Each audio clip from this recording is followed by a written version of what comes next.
the first light of June 6, 1944, crept across the English Channel like a whispered promise of freedom.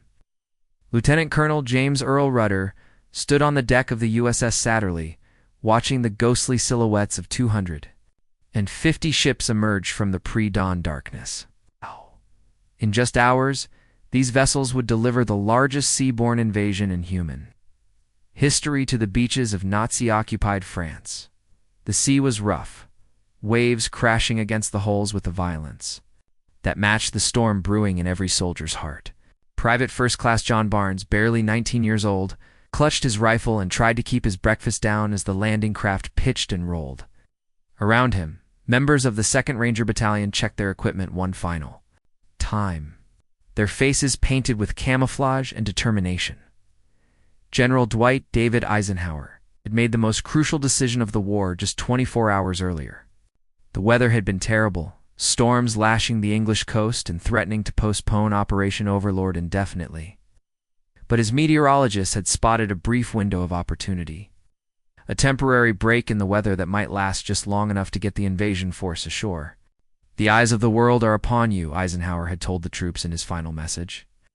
"The hopes and prayers of liberty-loving people everywhere march with you." These words now echoed in the minds of 156,000 Allied soldiers as they prepared to storm Adolf Hitler's Atlantic Wall. The German defenses along the Norman coast were formidable. Field Marshal Erwin Rommel, the Desert Fox, had spent months reinforcing the coastal fortifications. Concrete bunkers bristled with artillery, machine gun nests covered every approach, and millions of mines turned the beaches into killing fields. Behind these defenses, the German 7th Army waited under the command of General Friedrich Dahlm, as reported by war correspondent Ernie Pyle in his dispatches from the invasion fleet. The tension among the troops was palpable as dawn approached. Men who had trained for years were about to face the ultimate test of their courage and skill. Captain Frank South of the 4th Infantry Division studied the coastline through his binoculars. Utah Beach stretched before them, a deceptively peaceful, a strip of sand that would soon be transformed into a battleground. Intelligence reports indicated that the German 352nd Infantry Division was dug in along this sector, but the Allies had a crucial advantage: complete air superiority and the element of surprise. The naval bombardment was scheduled to begin at 5:50 in the morning, followed by an aerial assault that would drop thousands of tons of bombs on German positions. But the real test would come when the first landing craft hit the sand, and the infantry charged forward into machine gun fire and artillery shells. Sergeant Bill Garner of the 501st Parachute Infantry Regiment had already been fighting behind enemy lines since midnight. The paratroopers had jumped into Normandy in complete darkness, scattered across the countryside by fierce winds and enemy fire.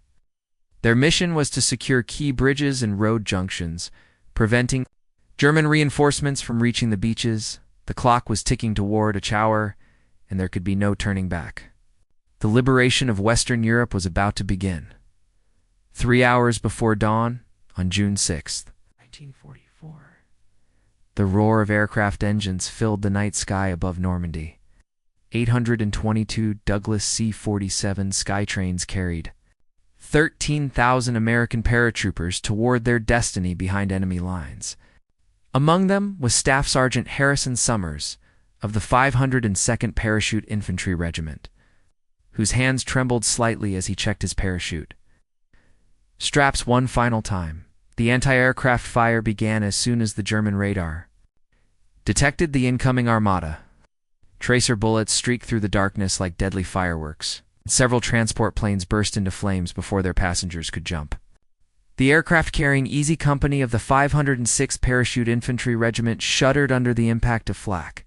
But pilot Captain Robert Harwick held his course steady until every paratrooper had leaped into the night. Lieutenant Richard Dick Winters landed hard in a Norman hedgerow. The thick vegetation that would prove both blessing and curse to the airborne forces. The bocage country of Normandy was a maze of small fields surrounded by earthen banks, topped with dense hedges, perfect for defensive warfare. As Winters struggled to free himself from his parachute cords, he could hear German voices in the distance. and the rattle of machine gun fire. The paratroopers had been scattered across 50 square miles of enemy territory. Many landed miles from their designated drop zones, confused and isolated in hostile country. Private First Class Donald Burgett of the 501st Parachute Infantry Regiment found himself alone in a flooded field, the Germans having opened the locks on the Douve River to create an additional obstacle for the invaders. Major General Matthew Ridgway, as commander of the 82nd Airborne Division, had warned his men that casualties would be heavy. "You are about to embark upon a great crusade," he had told them, echoing Eisenhower's words. "We will accept nothing less than full victory." But victory seemed distant as small groups of paratroopers struggled to find each other in the darkness. The German response was swift and deadly.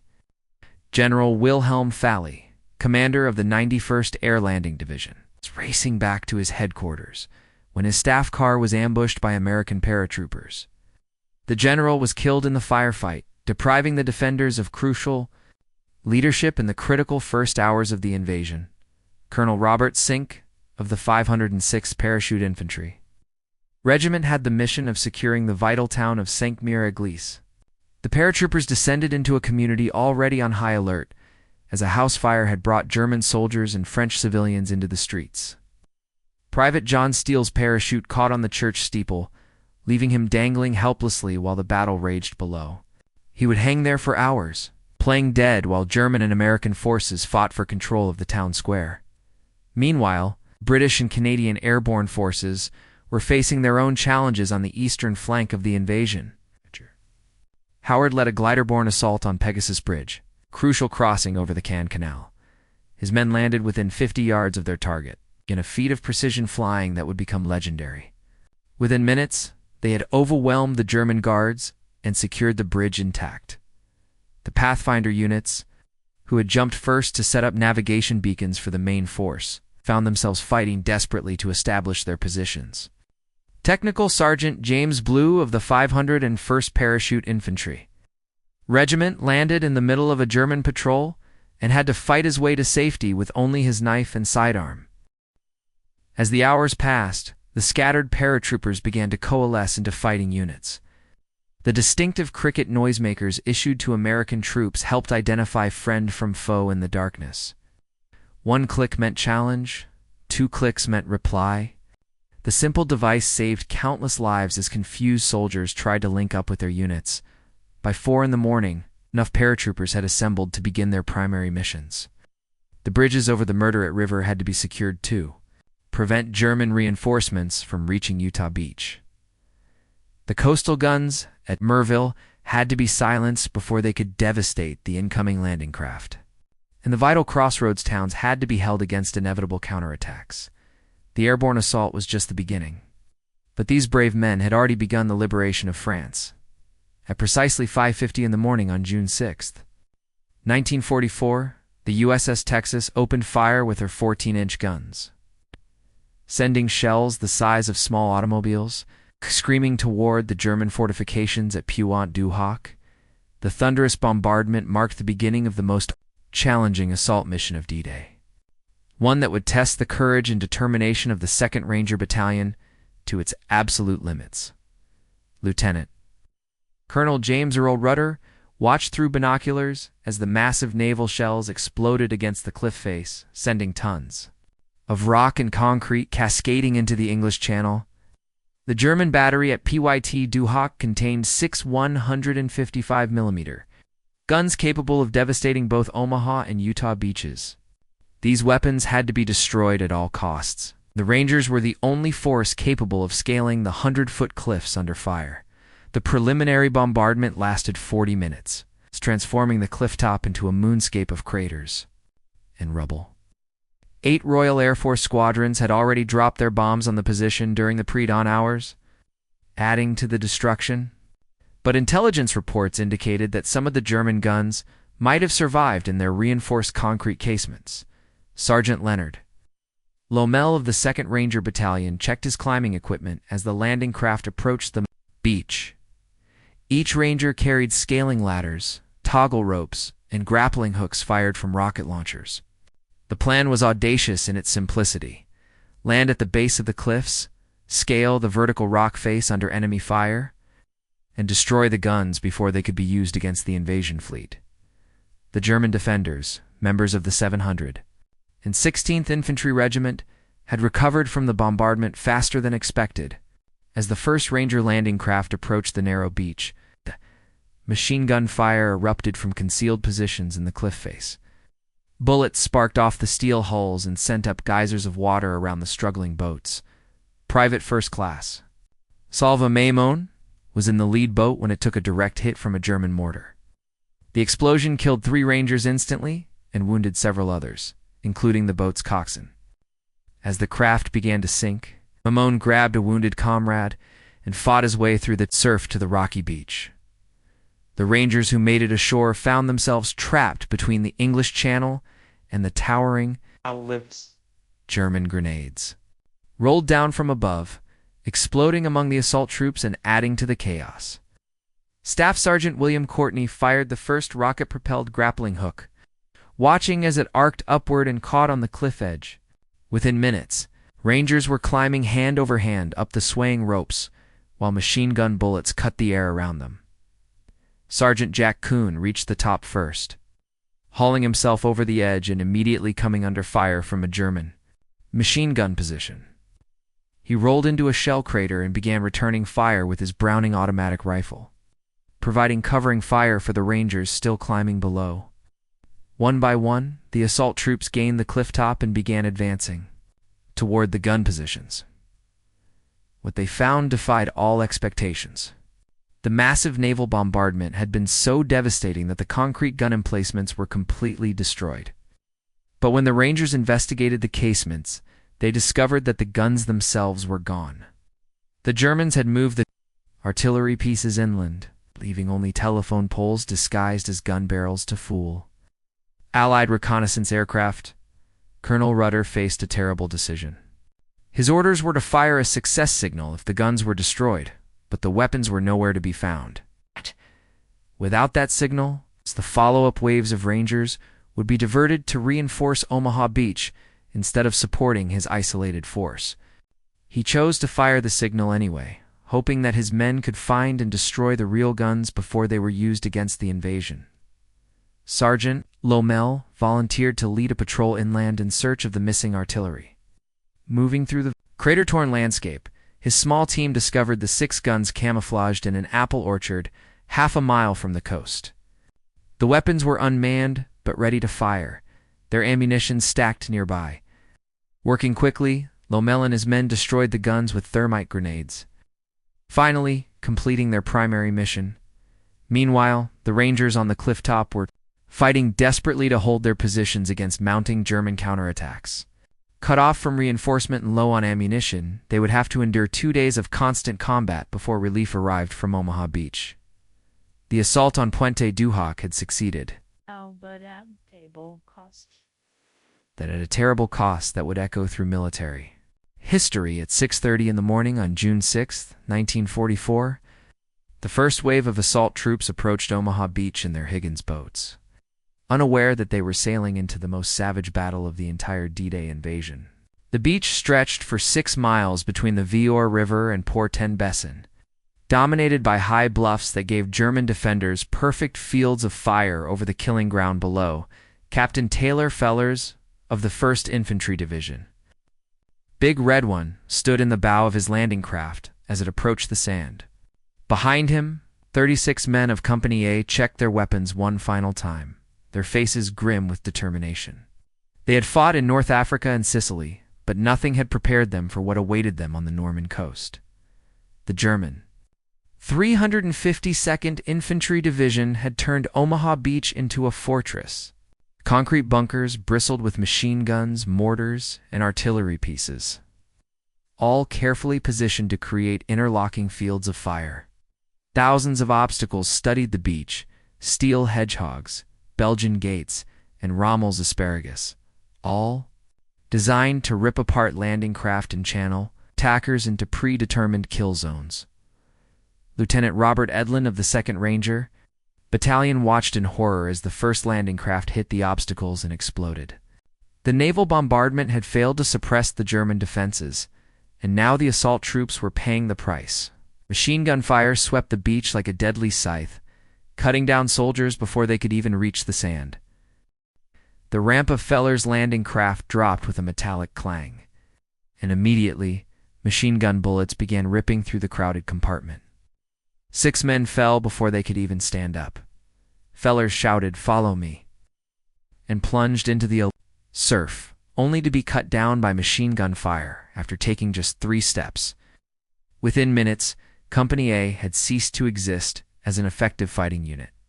Sergeant Philip Strechik of the 16th Infantry Regiment made it to the sand, but found himself pinned down behind a steel obstacle with bullets whining overhead.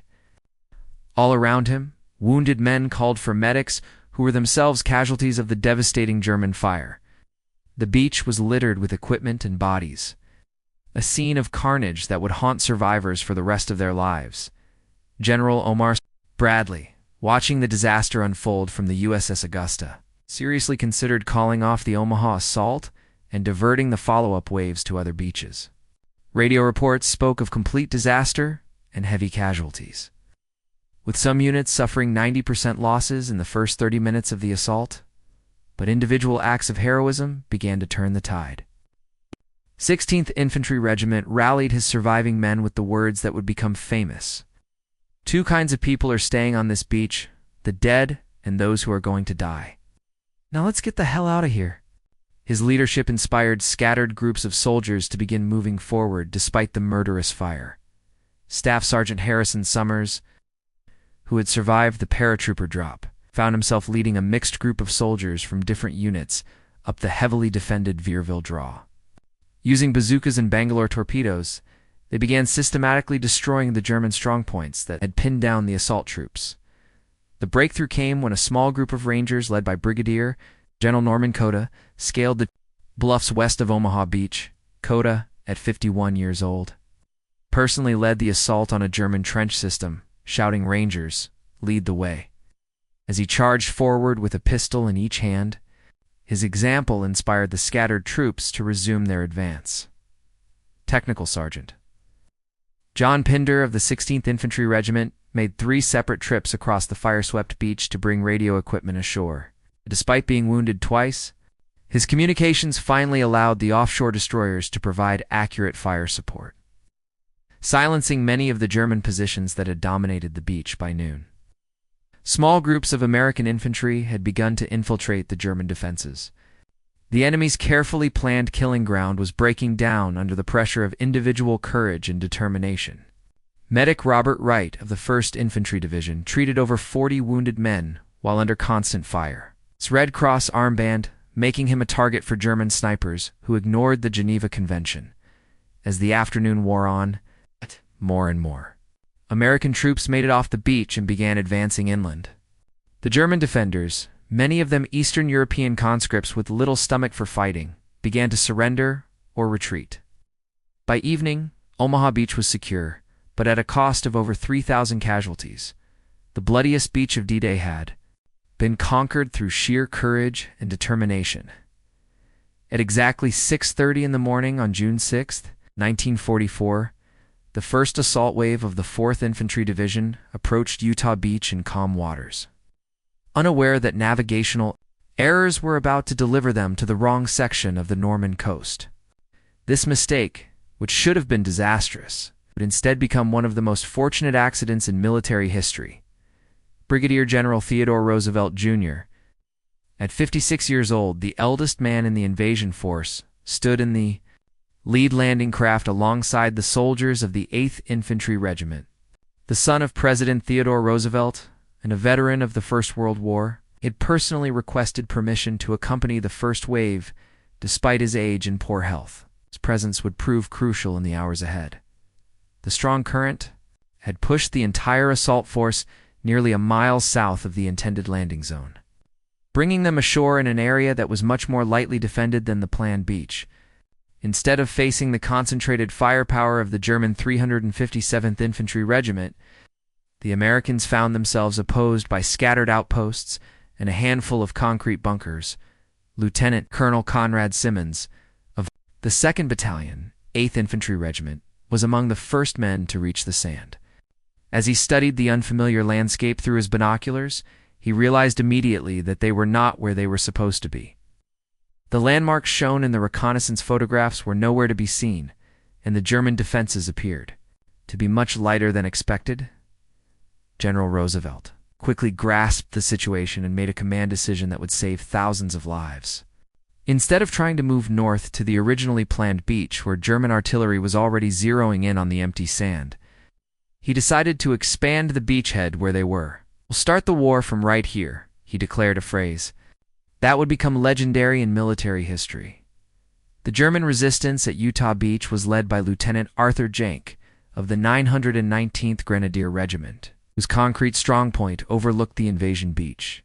From his position in Widerstandsnist 5, he watched in amazement as hundreds of American landing craft approached his sector. His small garrison of 50 men seemed pitifully inadequate to stop such a massive force. Jank's bunker was quickly surrounded by troops of the 4th Infantry Division. Sergeant Leonard Schroeder led a squad armed with flamethrowers and Bangalore torpedoes against the concrete emplacement, methodically destroying each firing port. The German lieutenant and his surviving men were forced to surrender after a brief but intense firefight. The naval gunfire support at Utah Beach proved far more effective than at Omaha. The destroyers USS Corey and USS Fitch steamed close inshore, their 5-inch guns systematically destroying German strongpoints and clearing paths through the beach obstacles. The bombardment was so accurate that many German positions were neutralized before the infantry even landed. Staff Sergeant Harrison Summers found himself separated from his unit and fighting alongside men he had never met before. The scattered nature of the airborne landings had created a situation where paratroopers, glider troops, and beach assault forces were all mixed together in small combat groups. These improvised units proved remarkably effective, their flexibility allowing them to exploit weaknesses in the German defenses. Private First Class Joe Gandara of the 12th Infantry Regiment led his squad inland against a German machine gun position that was holding up the advance. Using smoke grenades to conceal their movement, the Americans flanked the enemy position and destroyed it with hand grenades. Such small unit actions were repeated dozens of times across the Utah Beach sector. The causeways leading inland from Utah Beach had been heavily mined and fortified by the Germans, but the paratroopers who had landed during the night had already secured several key crossings. Major General Raymond Barton, commander of the 4th Infantry Division, was able to move his troops off the beach much faster than anticipated, avoiding the traffic jams that plagued other landing areas. By 10 in the morning, more than 20,000 American troops had landed at Utah Beach with surprisingly light casualties. The mistaken landing had brought them ashore at the weakest point in the German defenses, and General Roosevelt's quick thinking had turned a potential disaster into a stunning success. Corpsman Robert Johnson of the Navy Medical Corps treated wounded soldiers from both sides, setting up his aid station in a captured German bunker. The relatively light casualties at Utah Beach allowed him to provide better care than would have been possible in a more intense battle, saving lives that might otherwise have been lost. As the day progressed, Utah Beach became the most successful of all the D-Day landings. By evening, the Americans had pushed several miles inland and linked up with the scattered paratroop units. The beachhead was secure, and the liberation of the Kotatan Peninsula had begun at 7-20-5 in the morning on June 6, 1944. The British 50th Infantry Division stormed ashore at Gold Beach, beginning the Commonwealth contribution to the greatest seaborne invasion in history. Led by Brigadier Felix Lloyd of the 231st Infantry Brigade, the assault troops faced the same deadly obstacles that had bloodied the Americans at Omaha, but their specialized equipment and tactics would prove decisive. The British had learned hard lessons from the disastrous Dieppe raid in 1942, and those lessons were now being applied on the beaches of Normandy.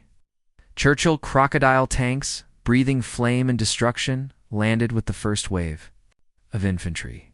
These modified Sherman tanks could project burning fuel over 100 yards, clearing German bunkers and strongpoints with terrifying efficiency. Captain Peter Young of No. 3 Commando led his men against the coastal battery at Long-sur-Mer, a formidable position mounting for 152mm guns in concrete casements. The commandos scaled the cliffs under heavy fire, their training in amphibious warfare proving invaluable as they systematically destroyed each gun position with plastic explosives and grenades. At Juno Beach, the Canadian 3rd Infantry Division faced some of the most determined German resistance of the entire invasion. The 7th Company of the 716th Infantry Regiment had survived the naval bombardment in their deep bunkers and were ready to fight.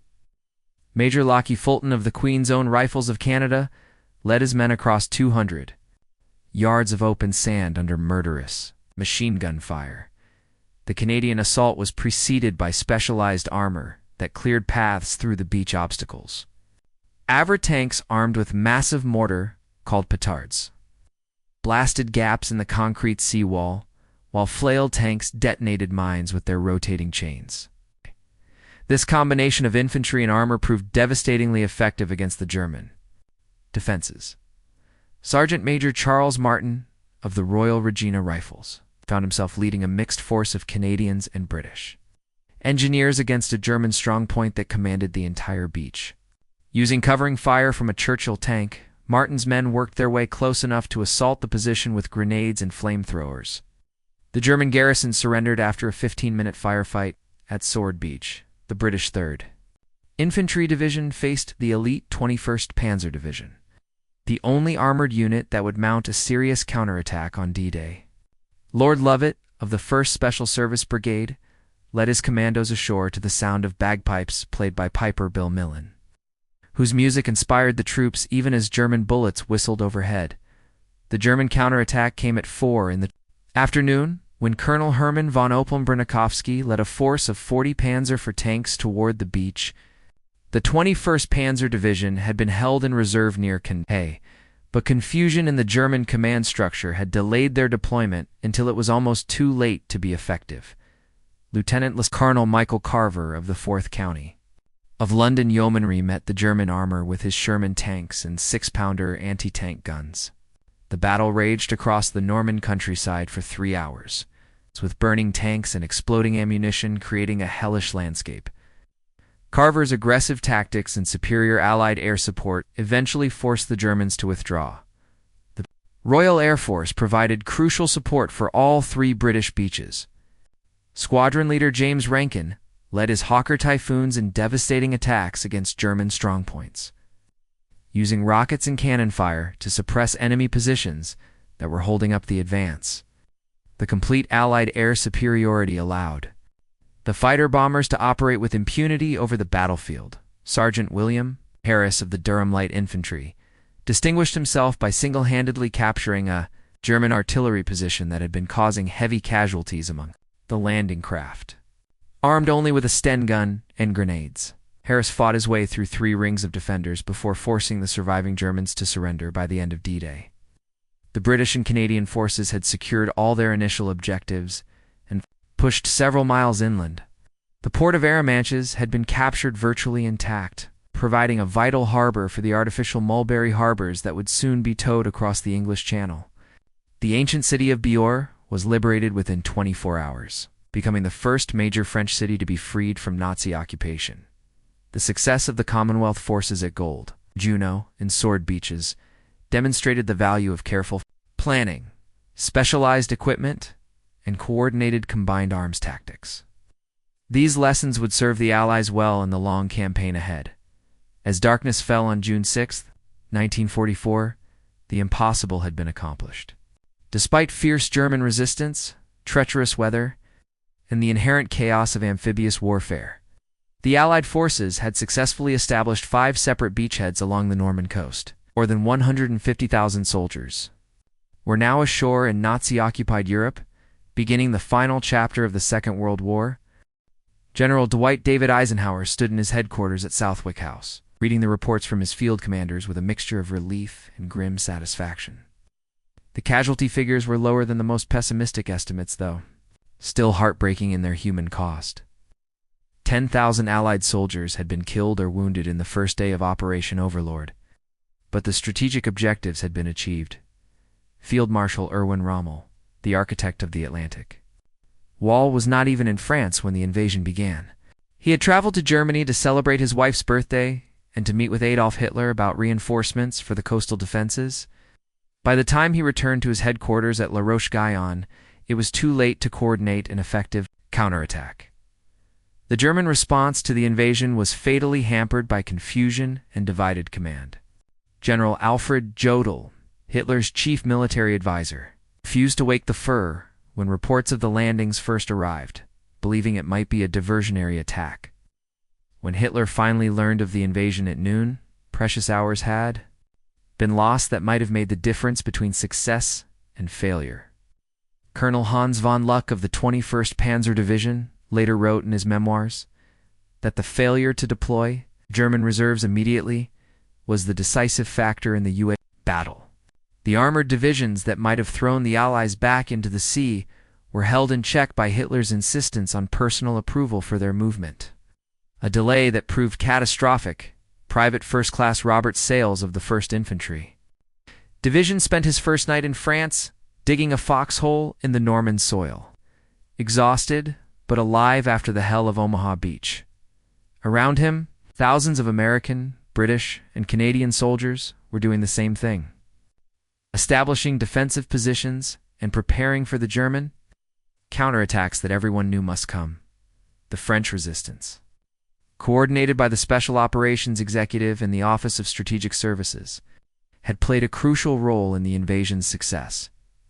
Sabotage operations throughout occupied France had severed communications lines and disrupted German troop movements. Preventing reinforcements from reaching the invasion beaches in time to matter, Captain Philippe Kiefer led the only French troops to land on D-Day, his 177 commandos storming ashore at Sword Beach alongside their British allies.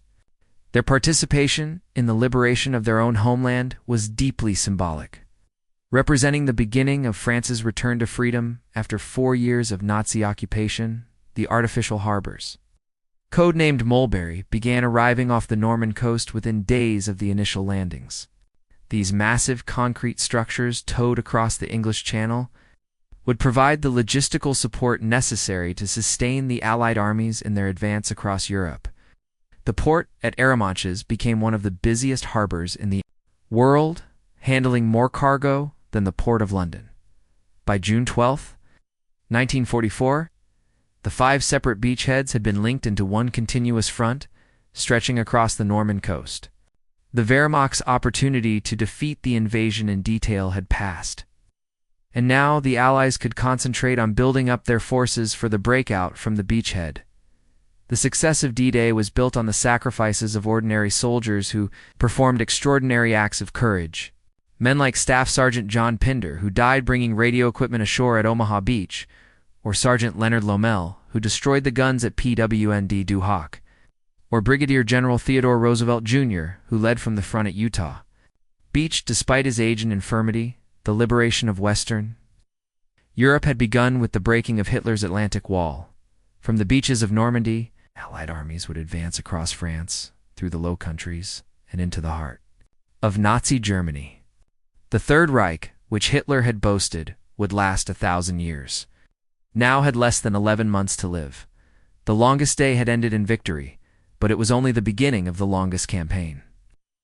The road from Normandy to Berlin would be paved with sacrifice, but June 6, 1944, had proved that free men fighting for a just cause could overcome any obstacle. The tide of war had turned, and there would be no going back. D-Day was more than a military victory.